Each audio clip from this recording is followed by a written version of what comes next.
So you've probably heard about OpenAI's Sora. It's this incredible new tool that can take a simple text prompt and turn it into a video that looks, well, real.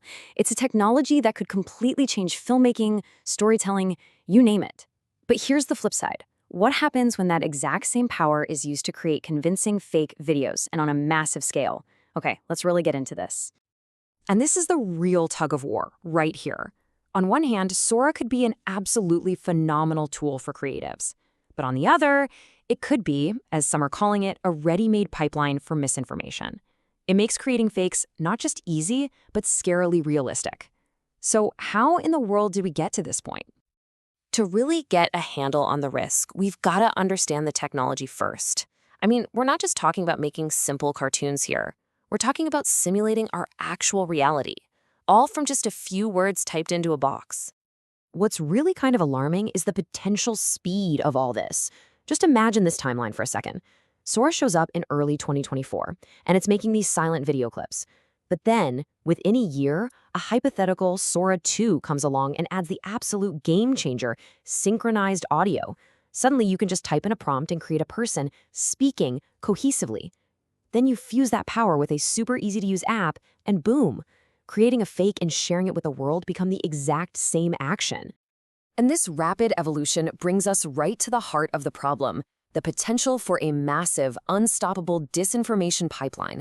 Let's break down what actually makes Sora so uniquely powerful for this kind of thing. So it really boils down to this potent combination of three things. First, you've got the photorealism. It's just uncanny. The shadows, the physics, the way things move, it all just looks plausible. Second, there's that audio-visual sync, which means you could generate a fake witness statement or a hoax confession in one go. And third, the app-based distribution means these fakes could go viral in like minutes. This brings us to a really important idea called production friction. Think of it as the barrier to entry. The cost, the time, and the special skills you need to create something that looks convincing.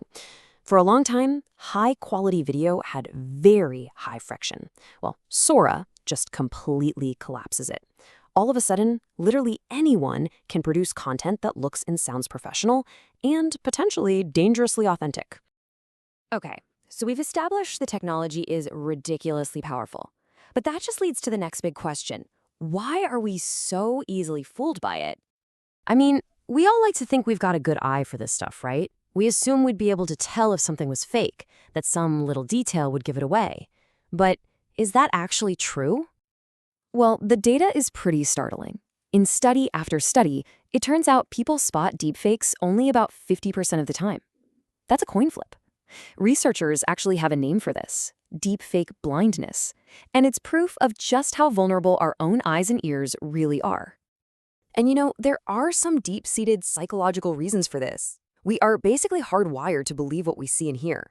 Plus, if a video happens to confirm something we already think is true, our critical defenses just plummet. And here's the ironic part. A shaky, raw footage style can actually make a fake seem more real. Top it all off with the fact that we're usually watching this stuff on tiny mobile screens, and trying to spot those little digital glitches becomes almost impossible. So this all sets up a pretty intense, high-stakes race. On one side, you have the technology to create fakes, and it's getting faster and better every day. And on the other, you have all the efforts to try and detect them and somehow build trust in what we see online. And these threats, they are far from theoretical. I mean, really think about it. A fake video of a political candidate right before an election, it could swing the whole thing. A bogus announcement from a CEO could crash the stock market. The potential for real harm here, from widespread panic to cruel personal attacks, is just enormous. So how do we even begin to fight back? Well, there are three main technical ideas on the table. First, there's watermarking, which tries to embed a hidden signal. But the problem is it can be fragile.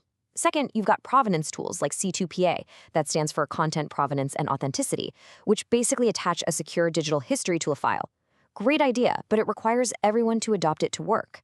And finally, you have AI detectors, which are in this constant cat-and-mouse game with the latest fakes. As you can see, each one has promise, but each one has a pretty big problem too. There's no single silver bullet here. And that's exactly why policy is starting to step in. A huge development is the EU's AI Act, which now makes it a legal requirement that AI-generated media has to be clearly labeled as such. This shifts the burden from just the viewer having to be a detective to the platforms and creators themselves. It's a whole new standard for transparency. So what this all means is that we're stepping into a new reality, one where we can't just automatically trust our own eyes anymore. Which brings us to the most pressing question of all. What are we supposed to do about it? This brings us to a practical checklist that all of us can use. Okay, so number 1, before you even start analyzing the pixels, check the source. Who posted this? Is it a credible account? Number 2, check the context. Does the time of day, the location, even the weather, does it all match up with reality? And maybe most important of all, treat every single sensational video you see not as raw proof, but just as a claim that needs to be verified. And this right here gets to what might be the biggest danger of all. It's not just about being fooled by one fake video. It's about what happens to society when we start to distrust everything. This erosion of trust, it undermines the very idea of evidence. It makes it way too easy for bad actors to dismiss real, factual journalism as just another deepfake. And so that leaves us with the ultimate question. In a world where our own eyes can be so easily tricked by technology like Sora, our trust just can't come from the pixels on a screen anymore.